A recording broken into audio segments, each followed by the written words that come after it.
Hi everyone! Today we're going to talk about how to fight a Muay Mat. So a Muay Mat is a fighter who likes to punch and punch a lot. But just because they are punching a lot, it doesn't necessarily mean that they're punching hard, but the punches are going to be their weapon of choice. So again, it's Muay Mat in Thai, and then I guess the English translation would just be like a boxer, but obviously in a Muay Thai fight.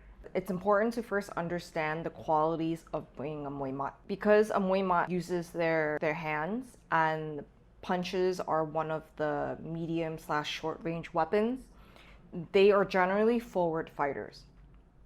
A lot of Muay Mat sit into their stance quite a lot. It's a good time to start utilizing low kicks because punchers tend to be heavy on their legs, and focusing on their legs when they're not using their legs is perfect because when you're punching, both of your legs have to be on the floor, right? For the most part.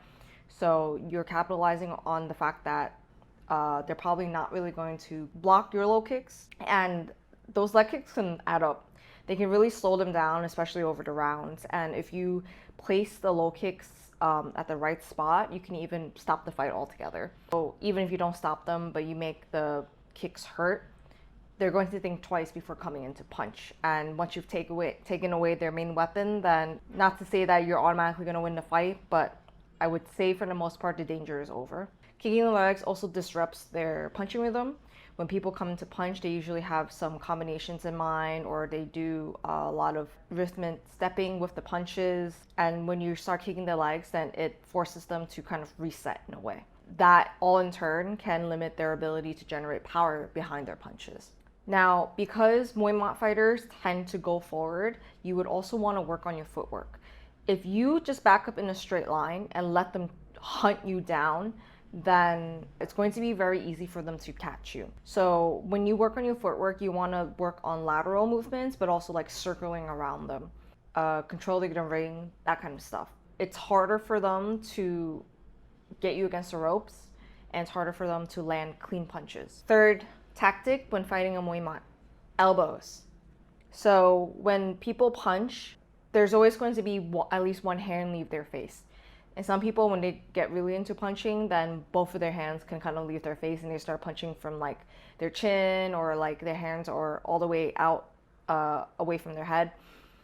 So it's a good way to utilize the elbows. When they punch, they are leaving themselves open to an elbow. But also when you elbow, you're leaving yourself open for the possibility to get punched. But let's say in the scenario of punch versus elbow, because the elbow is such a short-ranged weapon and the punch is long-ranged, when you're in elbow range, it's going to be harder for them to land a punch on you. Not impossible, but harder. So again, all of these tactics, I'm saying they're not a guarantee for you to win the fight, but they're all tools for your toolbox so you can work on your fight IQ and work on a game plan. And obviously, if you end up cutting them with an elbow, then it's good because it can stop the fight. And maybe their vision will be impaired depending on where the cut is placed. And for some people, like, getting cut really bothers them. It just really throws them off their rhythm. They start losing focus and things like that. In addition to the elbows, you also want to start throwing in some knees when they come in. So the knees and the punches, they're about the same range. So if someone can punch you, you can probably knee them. Just keep in mind that if you are throwing long knees or close knees when they are punching you, that you are keeping your hands up and protecting your face as you're throwing the knee. So you don't want to do any of the knees where you're swinging both of your hands down to your hips, because that just leaves your face wide open for punches. If you want really good examples of this, you should watch some of the Chinese fighters when they fight. So a lot of Chinese fighters, they are very hand heavy, and a tactic that a lot of Thai fighters employ when they fight overseas against them, or when Chinese fighters fight in Thailand, Muay Thai rules against Thai fighters. A lot of Thai fighters will start, one, throwing the elbows because Chinese kickboxing does not have elbows in it.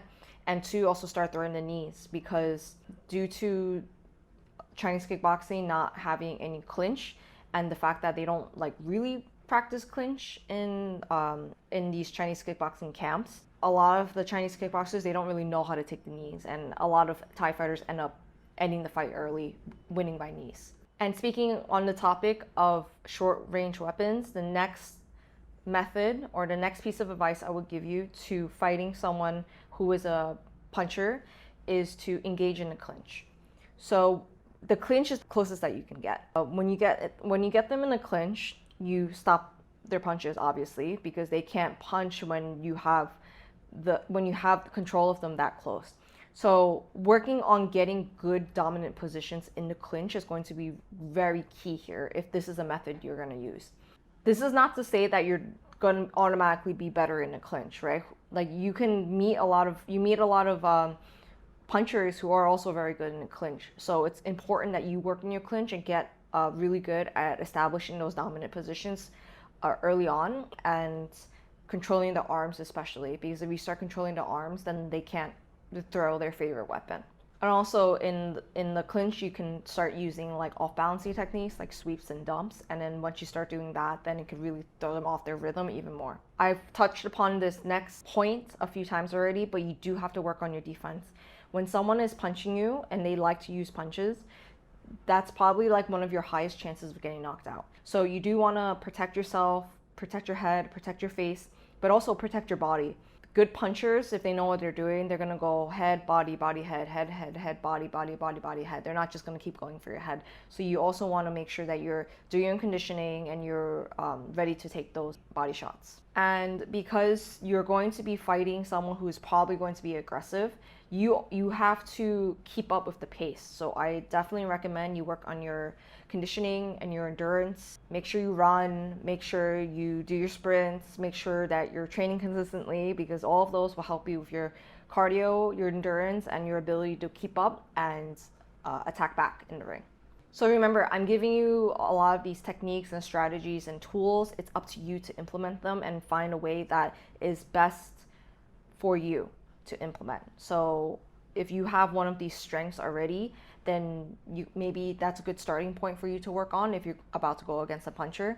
If you have one of these that are really lacking and it could be a hole in your game plan, you might want to focus on that too. So the best person to talk to about this is your coach. Again, I'm just here to give you advice, and you do with it what you will. And I will see you in the next episode.